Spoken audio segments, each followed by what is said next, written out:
Now, I'm gonna share with you a little story, little story about the first job I ever had. And obviously, I was a lot younger than what I am now, and it was crazy times. It was crazy times. It certainly was.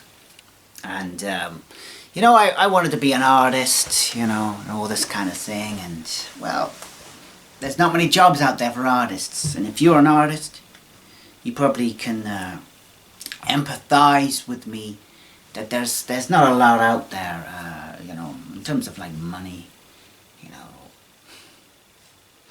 You can do as much art as you want for pleasure, but to make a living out of it, it's impossible. I went up to my careers advisor when I finished college, and that was a disaster, which I'll go into maybe another day on another video.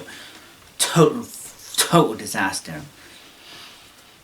I went up to my career advisor because I was like, well, what the heck am I supposed to do now? And I told them, I said, I'd like to be a writer. And she turned around and said to me, well, good luck to you. Some things you just don't forget, So I wrote and wrote and sent books off to different publishers, la-di-da-di-da-di-da-da. You know how it is. If you're in the same situation as me, you know how it is. And I got nowhere, literally. Every book I sent off, it was like, sorry, we don't publish unsolicited work. We don't publish unsolicited work. And then it dawned on me after a while. It dawned on me. It was like, you're going to have to get a job. You're just going to have to do it. And so I was like, okay, fine. Did a couple of interviews, and eventually I managed to get a position at this security company called Eagle Eye, and it was like a military. It was connected to the military installation. We'll call it a military installation. It was part of the military. Most of the staff there were ex-soldiers, and they were producing cameras which were being used. Whatever battlefield, I didn't really know that much about it. That's the brilliant thing. I worked at this place and I didn't know anything about it. I found with every job that I've done, the training is minimal. I mean, like, you just go in and they're like, well, get on with it. Enjoy. And there was so we were producing cameras, and it was for the military, for their military operations, whatever. All I had to do was like the sound testing. It was like a sound testing and making sure that this lens or whatever could survive in a cold and certain temperatures. It was boring. It was beyond bad. How did I get this job? I didn't even want it. That's the beautiful thing. I didn't even want the job. I had to apply for all these different jobs. I got an interview, and I met the top guy, the main guy in charge. I got on well with him. And he's like, sure, we'll give you a job. It'll be great, man. You'll love it. And I'm like, thank you, sir. Thank you. And then I finally got the job. And was sent to work in this office, the drawing room office. And, oh gosh, things changed. Guys, things changed. So I got on well with the managing director, but I never worked with him. I never saw him ever again. I had to work with a completely different bunch of people in this office. And I didn't get on with any of them. None of them. They come up to you. They come up to me. Well, what do you do? And I told them straight. I told them straight, I'm a writer. I'm a writer. And they're like, look at you. They look at you like I've just spoken in French. And they're like, what? What? What the heck? What are you talking about? You know, why do you want to do that? You're so young. Because I was a lot younger back then. I don't know how old I was. 18, I guess. Why do you want to do that? At your age, you know, you should be out partying. And why? Why should I be out partying? I wanted to do something constructive with my time. I wanted to write and I wanted to create things. They didn't get it. Not only did they not get it, but they didn't like it. It's almost like they took offense. They almost took offense to the fact that I liked creating things. They did not like it. It annoyed them. And they just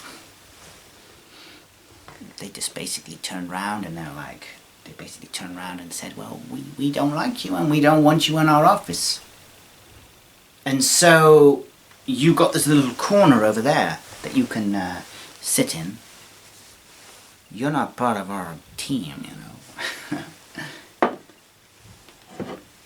I didn't care. Why the heck was why was I working there, you know? For the money. Because I had no choice and all that kind of thing. You know, it was... And this place was a mess, honestly. This company, Eagle Eye, was a complete mess. I thought to myself, this company isn't going to last long. It was so badly managed. And not long before I left, I did hear that the company did dissolve. I'm not surprised.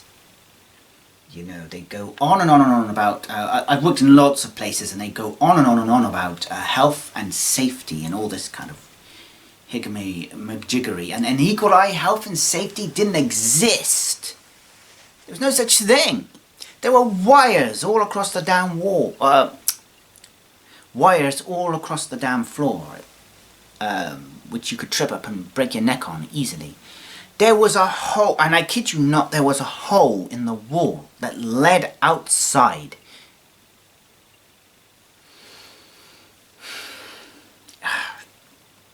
And like I said, military installation producing security cameras, and they got a hole in the wall. Wow, that's all I can say. It's almost hard to believe that the place existed and that I worked there. It really is. It's almost hard to believe. And but yeah. Anyway, so this is what happened. This is how I left the place. Buckle up, my friends, because this is when the real story begins.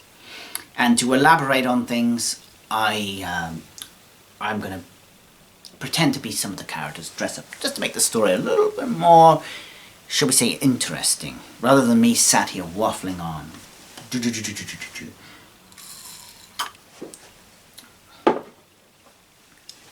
So it's my first day. So it's my first day in the office. It's my first day in the office. And I walk in and I wear this hat. Why not? I walk in like this. I walk in like this with this hat. I go straight into the building. I don't care. I know, my opinion is it's a free country. If I want to wear this hat, I will do. I'll wear this hat. I don't care. And I walk right into that building. Proud to be alive. And everyone looks at me like, you know, like it's an alien from outer space. You know what I mean? I walk straight in. And there I met my manager, my office manager. His name was Bill, and I did not like this guy. Fishy guy, did not like him. And he wore glasses, and he came up to me. He came up to me, and he was like this. And what do you call that, young man?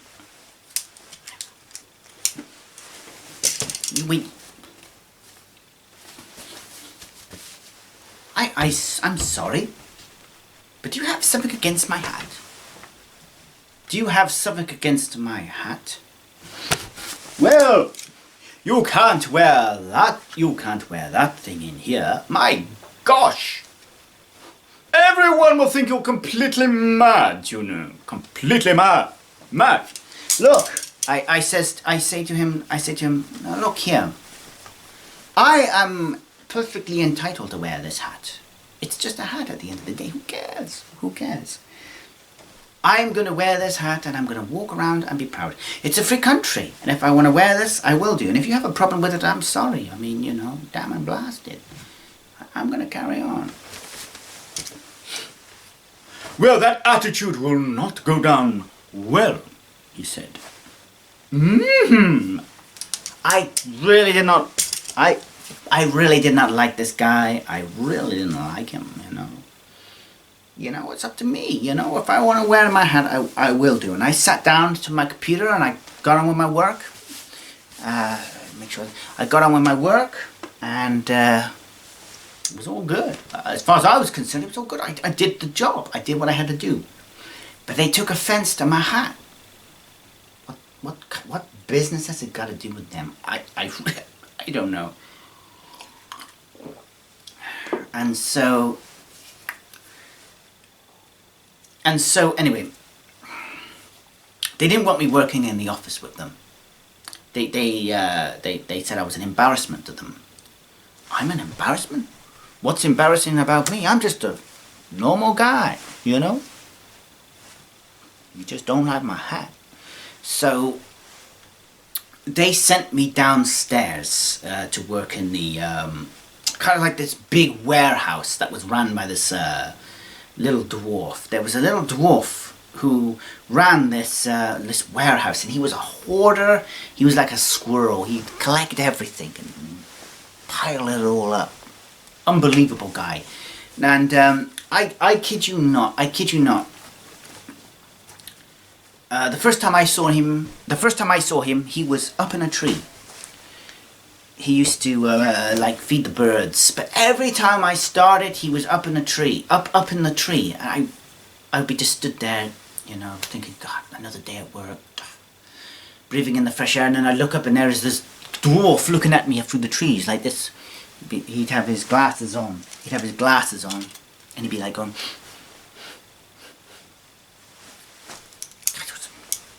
And I had to work with him in the warehouse, and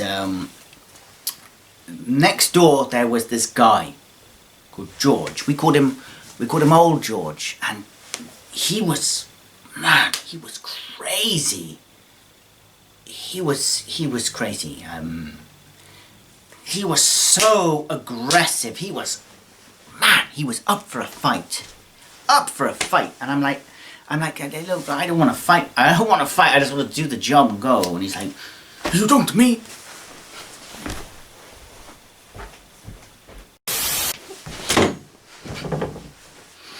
He's like this, you know. He's like this thug. He's like this. Are you talking to me? Are you talking to me? Are you talking to me? Just, you know, and I'm stood there and I'm like, why don't you just leave me alone, for crying out loud? Let me do my job. And he's like, I don't like you. I don't like the look of you, my boy. I don't like the look of you. It was infuriating. It was infuriating, honestly.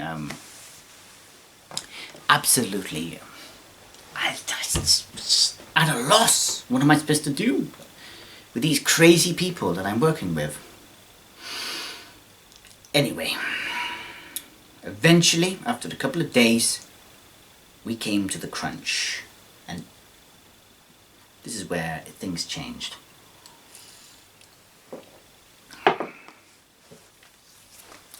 So basically, I came into work, and my ears were burning. I knew there was something was going on. I knew that people had been talking about me, and they wanted me to go.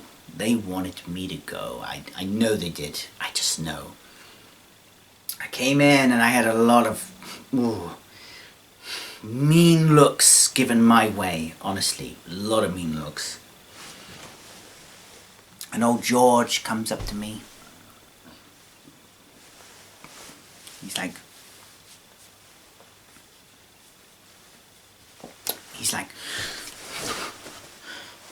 you wanna fight?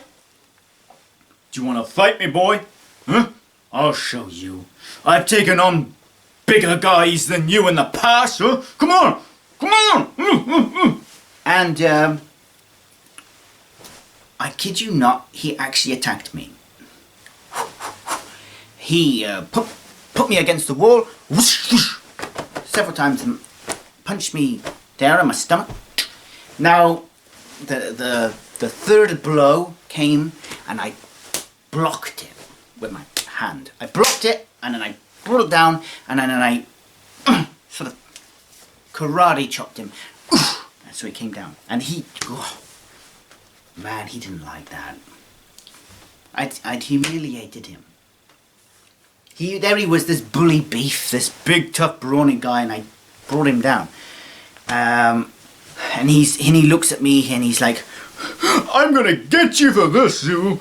I'm gonna get the police on you. You started it, you lunatic.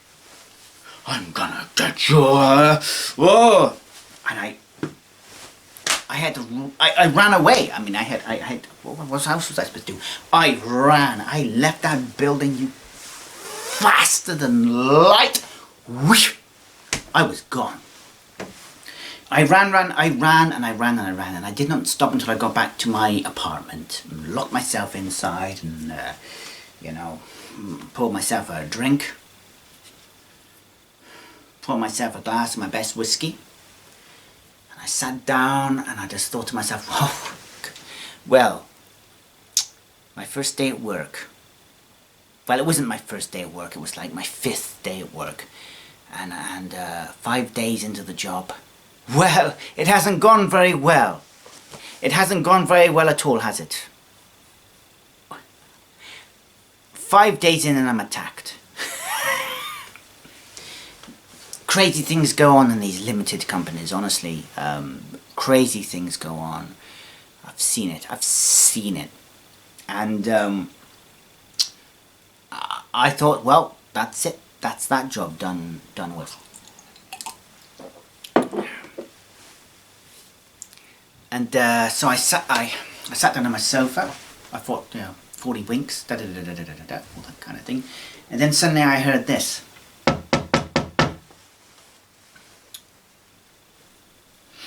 Someone was knocking on my door.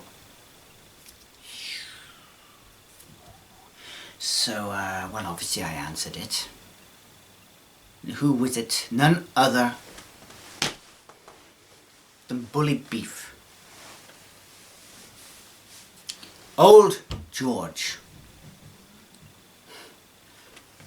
I've got unfinished business with you, son. I don't want to fight you. Let's get this done, huh? I want to fight the guy. I don't want to fight him.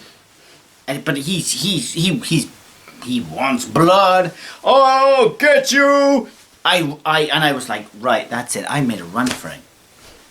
I ran out of that door, and I ran. And he looked at me out of the window. And he was like, I'll find you! Wherever you go, I'll find you and I'll kill you! I'll kill you! You hear me, boy? I'll kill you! Damn! Wow! What a lot of rubbish, you know? So, I ran. I couldn't go back to my apartment because it wasn't safe because I got this crazy psycho guy going about the place. So I had a little choice. I lived rough on the streets for quite a long time. I lived rough on the streets. And I went about with my, as you do, cap in hand. Oh, have you not got any change, spare change for the poor man? And along comes this tall fellow, dressed beautifully, you know. He was obviously very rich. Very rich gentleman. Tall, dark, came along, looked at me, like, you know, down his, I can spare you some change. And I kid you not, he put 1 pence in there. 1 penny. And I'm like looking at it and I'm like thinking, this isn't 1819 where a penny could buy you a pint of ale and a meal. This is 2001. A penny buys you that. Yeah, it buys you nothing. So I did a bit of that for a little bit, and I thought, damn, I gotta get a job. You know. Why not work in the countryside? Yeah, a farm labourer. I could give that a try. Let's do that. So I made my way into the beautiful countryside of Maesmore. Very beautiful. Beautiful. My homeland. I grew up there, and it's such a nice place. I used to love listening to my grandfather's stories about the bluebell wood. There used to be a beautiful bluebell wood with streams trickling through it near the High Redden Hill. There's a place called the High Redden Hill, and it's very nice with deers. Deers roaming about it. I used to see it as a child. And down below were the bluebell wood. And you know, they built houses on top of it.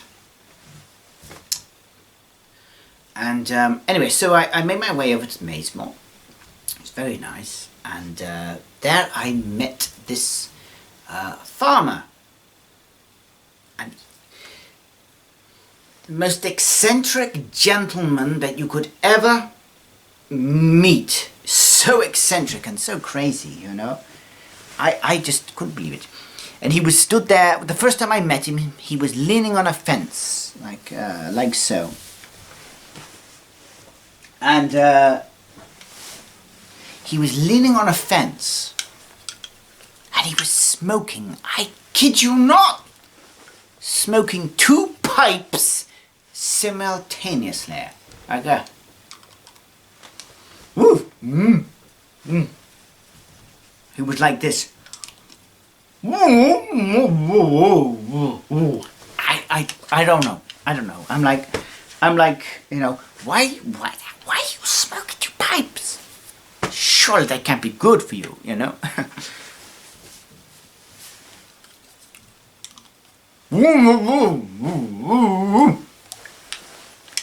Now, how are you doing, my young son?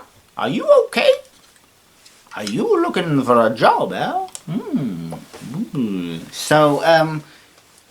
So this guy, he was eccentric, but a nice chap, but very eccentric, you know.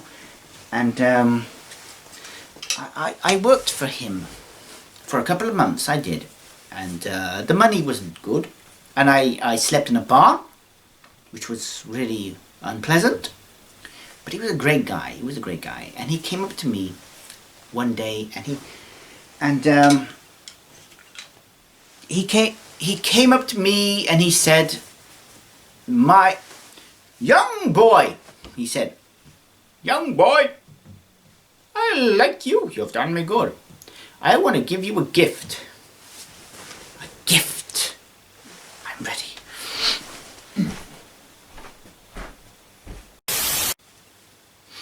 I want to give you my special golden flute.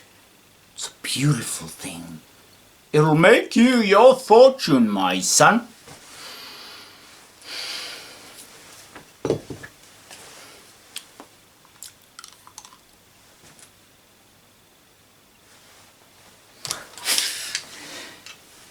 And I was like, well, I was like overwhelmed.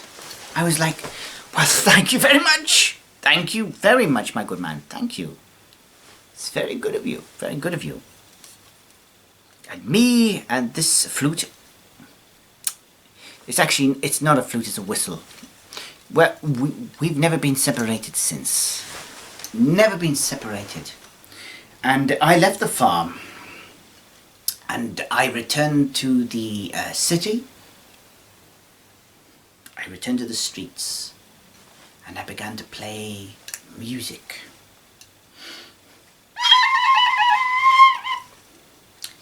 Like this.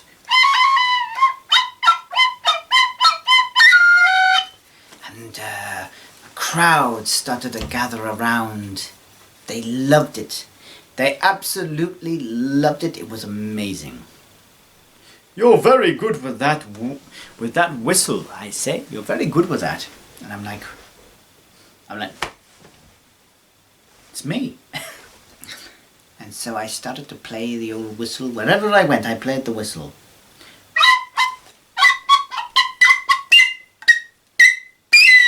And I made my own songs up as I went along and everyone loved it. I said, they said, play it again. And I'm like, guys, feel freely. And along came that gentleman, the rich gentleman in the beautiful dress, the beautiful clothes. He came along, looked at me, down his eye. And I was playing my whistle. And he looked at me. He said, you're very good at that. And he put a fistful of cash, £50, into the hat. And I said, well, that's me done for the day, That's me done for the day. And that, my friends, is the story of my first job, which went very badly. So, that's the end of that. Thank you for listening, my friends. Thank you for listening. I hope you enjoyed the story. As you can imagine, I've got more stories to tell. I do, but they're gonna have to wait for another time. So, best wishes to you. Best wishes to all of you. And I'm gonna leave you with this. Look to the shadows. We are not alone.